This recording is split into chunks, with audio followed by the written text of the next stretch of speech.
in 1984.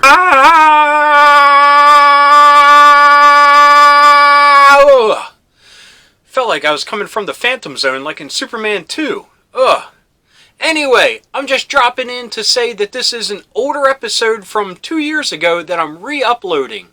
I had to re-edit it because Warner Brothers had a problem with the Hardee's commercial in it. Weird, I know, because Gizmo hardly shows up in the commercial, but it's enough for Warner Brothers to step in.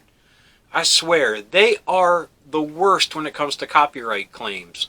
Anyway, so I had to edit that, and while I was at it, I took this out of the sentimental universe and put it into the Days of Dorker Past universe. So, anyway, don't mean to fool anybody. This is just an older episode that I'm re-uploading. So, if you haven't seen it, please enjoy. If you've seen it already, sure, give it another watch. So anyway, on to the show. The Motion Picture Association of America added a new rating to their rating system.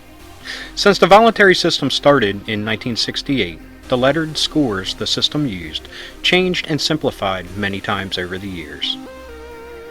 By 1972, the basic letter scores of G, PG, R, and X were firmly in place, but in 1984, two movies were going to shake the foundations of the MPAA and outrage parents across the U.S. Complaints of violence and gore in two major motion pictures aimed at children and families caused the MPAA to scramble and create a new rating that bridged the gap between PG and R. PG-13 was born, and ever since it was attached to the first movie to be branded with the new rating, Red Dawn, it has grown to be the sweet spot that studios strive for. Just for reference, 10 out of 10 of the highest grossing movies have been PG-13. But I'm not here to tell you about the history of the MPAA, or about the popular PG-13 rating. No, I'm here to talk about one of the films that started the craze, and how it changed my life forever. Gremlins.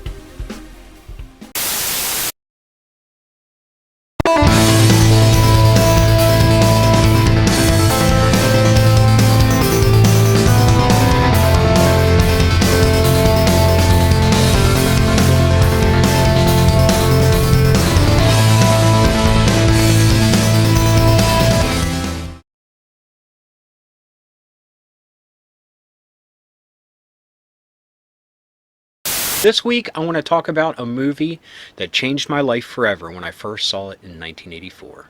And that movie's Gremlins. Even more than Star Wars, which is a very big defining movie in my life, Gremlins changed me because it sent me down a path towards horror. Now, not just any horror, but horror movies that have a healthy dose of comedy and more of a niche genre of a few people versus a horde of monsters. Now, I don't really know if that's a true genre, but it is to me, and I love it. I can't get enough of them. Anyway, as much as Star Wars is a part of me, it was in my life at such an early age that I feel like it found me, and I didn't find it. But Gremlins, I definitely found. I remember walking through a grocery store when I guess I was 7 at the time. And, they have little book racks there. When I walked by, this picture just grabbed me. And it intrigued me. And it was of hands holding a box. And you see little white furry hands opening the box. And there's eyes peering out from the darkness. Unfortunately, when the book came out, it was so ahead of the movie's release, and the movie was so bathed in secrecy that there were none of those cool, glossy pictures sandwiched in the middle of the book. So, at 7, I tried reading it, but it was a little bit too over my head at the time. But I'm not the only one that was intrigued by Gremlins. The origins of Gremlins are steeped in a healthy dose of happenstance and good old-fashioned Hollywood magic. At the time, unknown writer Chris Columbus was taking a simple script treatment with him as he was making the rounds at studios looking for work. He wasn't shopping the script, though. He was only using it to showcase his ability to write. Drawing inspiration from the legions of mice that would scurry around his apartment once the lights went out, Columbus envisioned the small, furry rodents as bloodthirsty little monsters lurking in the darkness. When the treatment crossed Steven Spielberg's desk, he was instantly intrigued by the story and bought it on the spot because he said it was one of the most original things he's ever read. Once the first draft of the much darker script was written by Columbus, Spielberg reached out to director Joe Dante to direct the feature. Having experience with comedy horror movies such as The Howling and the Twilight Zone movie, Spielberg believed Dante was the perfect fit for Gremlins. And when I say the movie was much darker, I mean we're talking really dark. Apparently, some of the scenes that Spielberg and Dante decided to cut featured Barney, Billy's dog, being eaten by the Gremlins, a scene where Billy's mom gets killed by the Gremlins, and when Billy returns home, her head is flung down the steps at him. And probably in a bigger set piece, the Gremlins are at a McDonald's eating people like they were hamburgers. Now, that's pretty damn dark. You imagine what this movie suffered, the wrath of the parents, for the green goo-filled gore of a couple fictional creatures being killed in blenders and microwaves. Just imagine this stuff if it was still in the movie. The scenes that made it into the movie were a great mixture of humor and viscera, and it titillated my 7-year-old mind. Another thing that titillated my mind was all the toys, t-shirts, and stickers that came out at the time.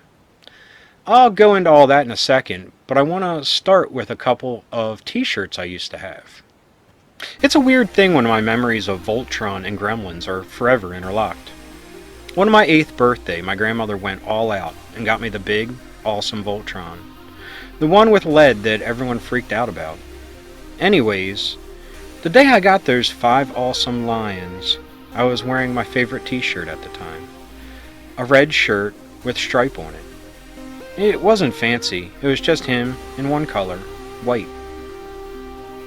It was a simple outline of him, but I loved it. I've looked for years online for it, but have never found anything close to it. The other shirt, though, you can still find, and newer. It was a light blue shirt with Gizmo in full color in his kinda strutting pose. One day I hope to find them both again, and I would wear them with pride. Another item I wish I could find online that I remember seeing back in the day were these fancy stuffed animals of Stripe and Gizmo. It was Christmas time, and my mom and I went shopping with one of her more well-off friends. We went to Macy's, and I remember they had a large display of Gremlin stuff. The thing that stands out in my mind were these stuffed animals, because they were awesome looking and so well made. At this time, there were plenty of knockoff Gizmos with matted, nasty looking fur on the market. But this one was beautiful. The Stripe was also beautiful because they had the shade of green perfect, and his scale was a good size. It almost seemed like a life-size version of him. Other than that, we had a lot of cool toys that came from LJN.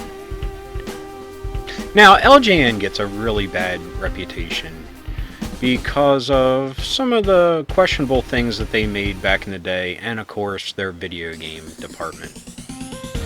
But they gave us such awesome toys for movies like E.T. and Gremlins.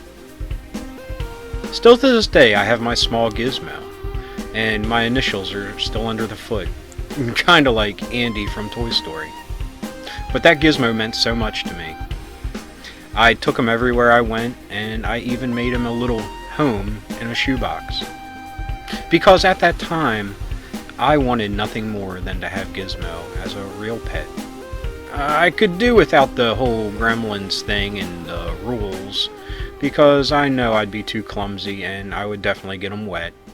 I could probably keep them out of the sunlight because, hell, I don't even like being out in the sun.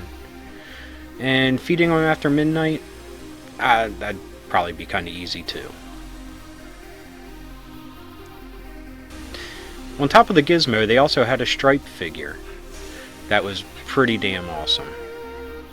As far as the stickers went, Hallmark had a wonderful selection of some really nice artwork of the Mogwai and Gremlins.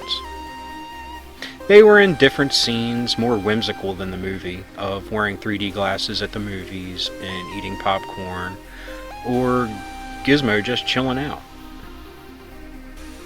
Another great thing that they had at the time came from fast food restaurant Hardee's, or Carl's Jr., depending on where you're at.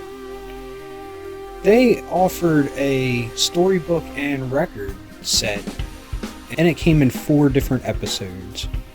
Each chapter or episode focused on a different part of the movie. They all had beautiful artwork, and from what I can remember, the records were pretty darn cool. They were the type that would have the tone that would alert you to change the page so you could read along to what they were reading to you. That was something that I definitely had to have all of, and I did at one time. And yet again, it's another item that I wish I still had. One of the things that I still find endearing to this day about the movie, and I did as a kid, was how real Billy seemed. He just seemed like a normal dude just trying to get by. And he was into really dorky shit, just like I am. He liked comics, sci-fi, horror, video games, and he was an adult that was still receiving toys from his parents for Christmas. At the time as a kid, I didn't realize how cool that was until now, at almost 42. I still get toys for Christmas, and I love it. Now, I could go on and on about the history of Gremlins and how well it did at the box office, how it outraged parents and brought about the new PG-13 rating system. But I just wanted to touch base on some of the things to why it means so much to me, to the connection that I have to it, and to the toys, to the memories, to the movie itself. I know it's a big debatable thing nowadays, but Gremlins is my favorite Christmas movie. To this day, there's certain scenes that still stand out that if I were to ever make a movie or do anything of that nature, I would love to emulate. And one of those is when it's a dark street and you see Stripe come under a street lamp, snow's falling, it's very peaceful, and he ushers to someone behind him. Then all of a sudden, a legion of stop-motion gremlins start hopping and walking into frame. There's dozens of them, maybe even hundreds. But it's something that is beautiful yet very unnerving at the same time. And their use of stop-motion, you can't beat that. Movies nowadays with the CGI groups of people, there's no personality, nothing stands out. But if you watch that scene, you can see that the gremlins, how they hop, how they talk to each other, they all have personality. Anyway, like I said, I could keep going on and on and on about the realities of the movie, but I just wanted to talk about how it affects me here. How do you all feel about Gremlins? Is it just a part of your childhood, a piece of nostalgia? Have you seen it for the first time recently? Or is it something deeper like it is for me? Something that beats in my heart and runs throughout my soul? Anyway, thanks for watching. If you liked what you saw, hit the subscribe button for some more awesome videos. We also have a couple here on the side you might be interested in. And until next time, thanks for watching, keep being rad, and stay dorky.